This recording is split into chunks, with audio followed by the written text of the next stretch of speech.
आज हम लोग संविधान जागरूकता सप्ताह, संविधान जागरूकता महासम्मेलन मना रहे हैं। तो संविधान का वितरण भी किया। ये संविधान है क्या? इस इतने मोटे संविधान को आम आदमी नहीं पढ़ेगा और उसकी भाषा उसको समझ भी नहीं आएगी। लेकिन जिसने संविधान की इस प्रस्तावना को पढ़ लिया वो समझ लो वो संविधान को जान गया।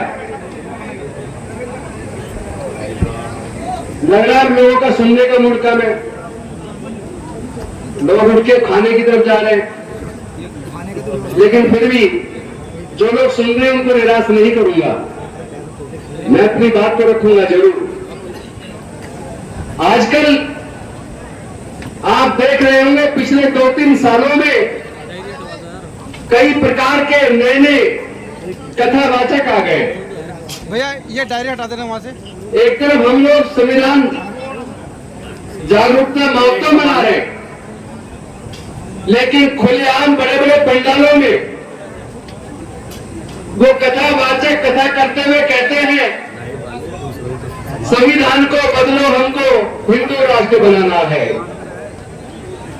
मैं पूछना चाहता हूं भारत के प्रधानमंत्री जी से, मैं पूछना चाहता हूं भारत के गृह मंत्री जी से, मैं पूछना चाहता हूं देश के सभी राज्यों के मुख्यमंत्रियों से, जो कथावाचक खुलेआम संविधान को बदलकर हिंदू राष्ट्र बनाने की बात कर रहे हैं, क्या ये संविधान का विरोध नहीं है?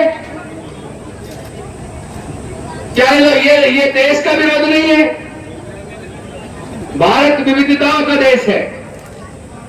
भारत के अंदर अनेकों धर्म, अनेकों संस्कृतियां, अनेकों भाषा और हजारों जाति के लोग रहते हैं। जब हम भारत के संविधान को प्रस्तावना को पढ़ते हैं और ऐसे कथावाचकों की कथा को सुनते हैं तो समझ आता है कि वो कथावाचक सीधे सीधे भारत के संविधान पर हमला कर रहे हैं, वो सीधे सीधे भारत की अस्मिता पर हमला कर रहे हैं। और उनकी कथा जहां होती है उसकी सुरक्षा पुलिस करती है। मैं पूछना चाहता हूं देशद्रोहियों की सुरक्षा पुलिस क्यों करती है? जो लोग देश को तोड़ने की साजिश कर रहे हैं, जो एक धर्म विशेष का राष्ट्र बनाने की बात कर रहे हैं, मैं उनको कहना चाहता हूं देश के न्यायालयों के जजेस, देश के राष्ट्रपति, प्रधानमंत्री, तमाम मंत्री जब वो अपने पद की शपथ लेते हैं तो उस शपथ में यह भी होता है कि मैं भारत की संविधान की गरिमा को बरकरार रखूंगा, मैं बिना किसी भय के, बिना किसी पक्षपात के सभी जाति, सभी धर्म, सभी वर्गों के लोगों को समान रूप से न्याय प्रदान करूंगा, किसी के साथ कोई पक्षपात नहीं करूंगा। तो जो आज हमने संविधान की प्रस्तावना पढ़ी, इसको केवल पढ़ना नहीं है, इसको समझना भी है। यह प्रस्तावना कहती है हम भारत के लोग, हम भारत के लोग का मतलब भारत में रहने वाले सभी जाति, सभी धर्म के, सभी संस्कृतियों के, सभी भाषाओं को बोलने वाले लोग। हम भारत को कैसा बनाना चाहते हैं? हम भारत को सामाजिक, आर्थिक और राजनीतिक न्याय, विचार अभिव्यक्ति, विश्वास, धर्म और उपासना की स्वतंत्रता, प्रतिष्ठा और अवसर की समता प्राप्त करने के लिए मैं यही रुकता हूं। मतलब सबको प्रतिष्ठा, सबकी बरकरार रहे, सबको समान अवसर मिले। लेकिन क्या ये हो पा रहा है? खुलेआम सरकारी संरक्षण में, खुलेआम सरकारी संरक्षण में कथावाचक संविधान बदलने की बात कर रहे हैं, तो वो जेल में क्यों नहीं है? क्या देश के प्रधानमंत्री और गृह मंत्री और सारे मुख्यमंत्रियों को इस्तीफा नहीं दे देना चाहिए? जब कथावाचक खुलेआम संविधान को बदलने की बात कर रहा है, फिर वो जेल में क्यों नहीं है और उसकी सुरक्षा पुलिस क्यों कर रही है? क्या देश की पुलिस संविधान तोड़ने वालों को सुरक्षा देने के लिए बनी है? या देश की पुलिस संविधान की सुरक्षा करने के लिए, सबके मान सम्मान की सुरक्षा करने के लिए और इस संविधान की रक्षा करने के लिए बनी है? इस अंतर को समझना पड़ेगा। कुछ लोग सत्ताधारी पार्टी के जुड़े हुए लोग खुलेआम अनुसूचित जाति जनजाति के लोगों के मुंह पे मूत रहे, खुलेआम उनसे थूक चटवा रहे, खुलेआम उनसे चप्पल चटवा रहे, उनसे दंड बैठक लगवा रहे, उनका मुंडन कर रहे, उनकी बहन बेटियों की इज्जत लूट के उनकी हत्याएं कर रहे और विरोध करने पर उनके घरों को जला रहे। ऐसे में पूछना चाहता हूं, देश के प्रधानमंत्री जी, देश के गृह मंत्री जी और देश के न्यायालय, देश का पुलिस, देश की कानून व्यवस्था कहां है? केवल ऐसे भाषण देने से काम चलेगा क्या? अरे संविधान की जागरूकता बनेगी कैसे जब आपके संविधान के ऊपर चर्चा करने वाली सभाओं में हम केवल पुरुष आते हैं, केवल पुरुष आते हैं और वो भी अपने बच्चों को और पत्नी को साथ लेकर नहीं आते। हम लोग पुरुष लोग संविधान के ऊपर चर्चा करते हैं, समाज के ऊपर होने वाले जून जाति पर चर्चा करते हैं और हमारे मोहल्ले में कथावाचक आता है, हमारी पत्नी और बच्चे उस कथा को सुनने जाते हैं और वहां कथा में वो संविधान बदलने की बात करता है, हिंदू राष्ट्र बनाने की बात करता है, हिंदू मुस्लिम की कत्ल करने की बात करता है, लोगों में नफरत फैलाता है और हम यह संविधान बचाने की और मानवता की बात करते हैं, समता की, स्वतंत्रता की, बंधुता की, न्याय की बात करते हैं। तो आपके बच्चे ने, आपकी पत्नी ने, आपकी बहन ने, आपकी बेटी ने, आपकी माँ ने समता, स्वतंत्रता, बंधुता और न्याय की बात को नहीं सुना। वो कथावाचकों के पास जाके वो नफरत कैसे फैला रहे हैं, समाज को बांटने की साजिश कैसे कर रहे हैं, अंधविश्वास पाखंडवाद में डालकर हमारे बच्चों के भविष्य को अंधकार में कैसे डाल रहे हैं। अनजाने में हम अपनी पत्नी और बच्चों को घर छोड़ देते हैं और उन कथावाचकों की कथा सुनकर आपके बच्चे अपनी पढ़ाई छोड़कर 15 दिन के लिए वो कावड़ लेने जाते हैं। अपनी पढ़ाई छोड़कर आपके मजदूर लोग अपनी नौकरी छोड़कर 15 दिन के लिए 10-15 हजार रुपए खर्च करके कर्ज लेकर वो लोग कावड़ लेने जा रहे हैं। जब आपके घर के बच्चे कावड़ लेने जाएंगे तो संविधान बचेगा कैसे? संविधान केवल बात करने से बचने वाला नहीं है। मेहनत के लोग जो 18-18 घंटे काम करते हैं उनको भरपेट खाना नहीं मिलता।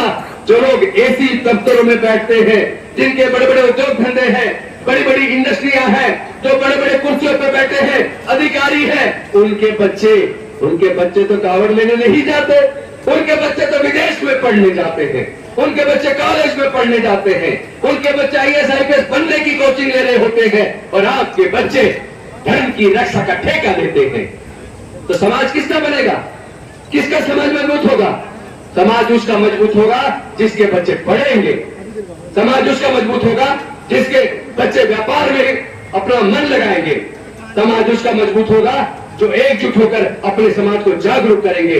हम लोग तो अपनी बहन बेटियों को जागरूक करते नहीं है, अपने बच्चों को जागरूक करते नहीं है और ऐसे केवल मंचों का भाषण सोच के हम सो लगा के भाषण देने के बाद सोचते हैं समाज जागरूक हो गया, हम चीजों को बदल लेंगे, देश के संविधान को बचा लेंगे।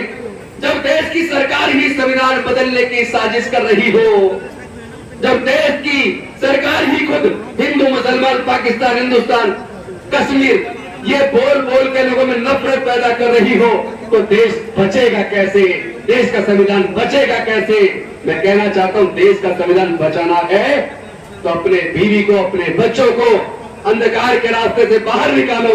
उन्हें कथावाचकों के पास कथा सुनने मत जाने दो, उनको आप कावड़ लेने के लिए मत जाने दो। अपने बच्चों को स्कूल में भेजो, अपने बच्चों को कॉलेज में बच्चों भेजो, अपने बच्चे के व्यापार के बारे में उसको समझाओ, अपने बच्चों को नौकरी की तैयारी करवाओ, अपने बच्चों को अंधकार, अंधविश्वास, पाखंडवाद से दूर निकालकर जो बाबा साहब ने दिया था वैज्ञानिक दृष्टिकोण, अपने बच्चों को सही और झूठ का एहसास करा दो, अपने बच्चों को अच्छे और बुरे का मार्गदर्शन करा दो।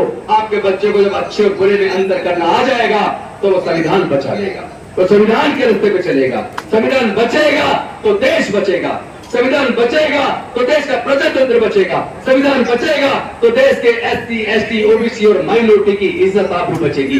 ये लोग जो मुंह पे मूत रहे, जो धूप चकवा रहे, जो चप्पल चटवा रहे हैं और उसकी वीडियो बनाकर वो वीडियो क्यों डालते हैं, कभी सोचा आप लोगों ने? अरे वो ये वीडियो जानबूझकर बनाकर चलाते हैं ताकि आपके अंदर डर पैदा हो जाए। लेकिन मैं ऐसे लोगों को और उनके संरक्षण करने वाले नेताओं को, सरकारों को चेता देना चाहता हूं, आप जितनी मर्जी वीडियो बना के चला लेना, जितने मर्जी उत्पीड़न कर लेना, लेकिन हम ना डरने वाले हैं, ना झुकने वाले हैं, ना बिकने वाले हैं। हम मिटा देंगे ऐसे लोगों को जो संविधान को मिटाने का ख्वाब देखते हैं।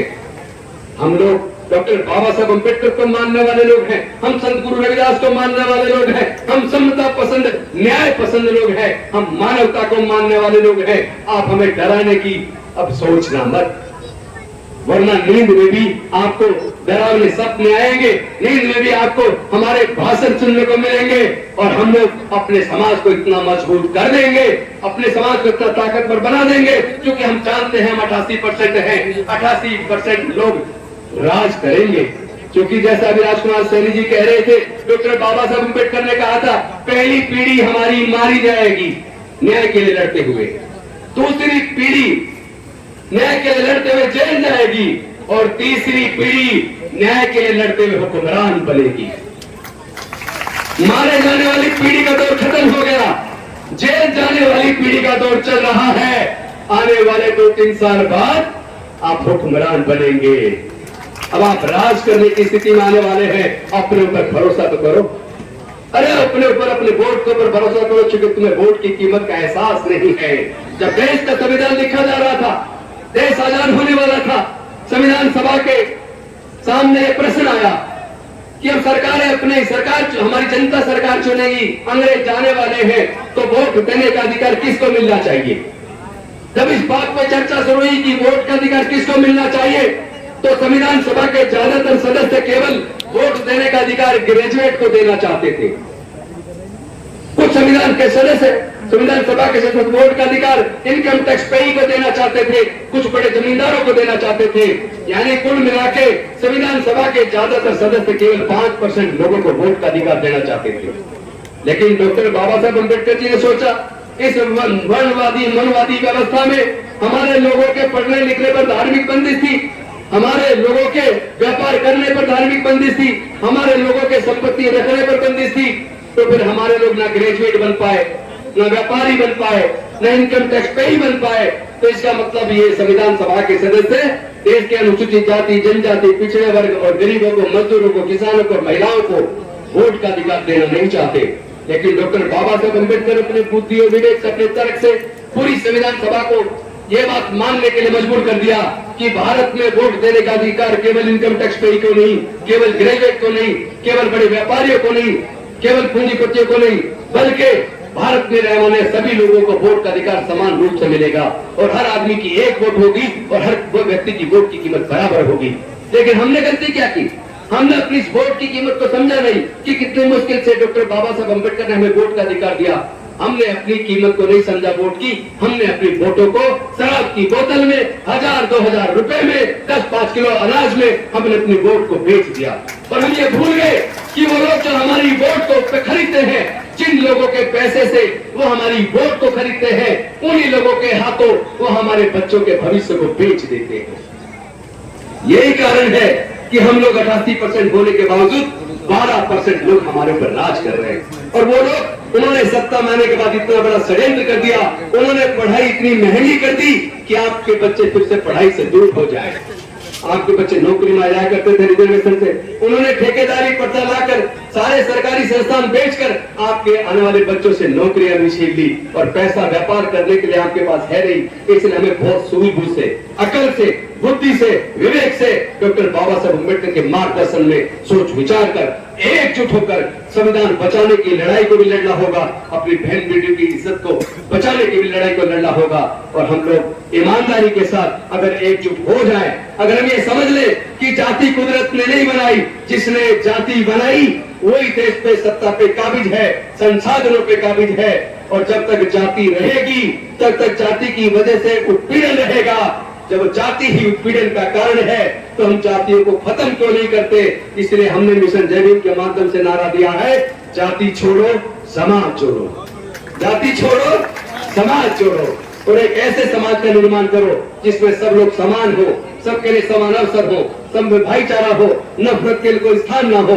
तो हम लोग इस कारवां को मजबूती के साथ आगे बढ़ाएंगे और ऐसे नेताओं के मंसूबों को, ऐसे लोगों के मंसूबों को साकार नहीं होने देंगे जो देश को तोड़ना चाहते हैं, जो देश को तोड़ने की साजिश रच रहे हैं, जो देश के प्रजातंत्र को खत्म करके राजतंत्र लाना चाहते हैं, जो देश के संविधान को खत्म करके मनुस्मृति लाना चाहते हैं, वो ये ख्वाब देखने छोड़ दे।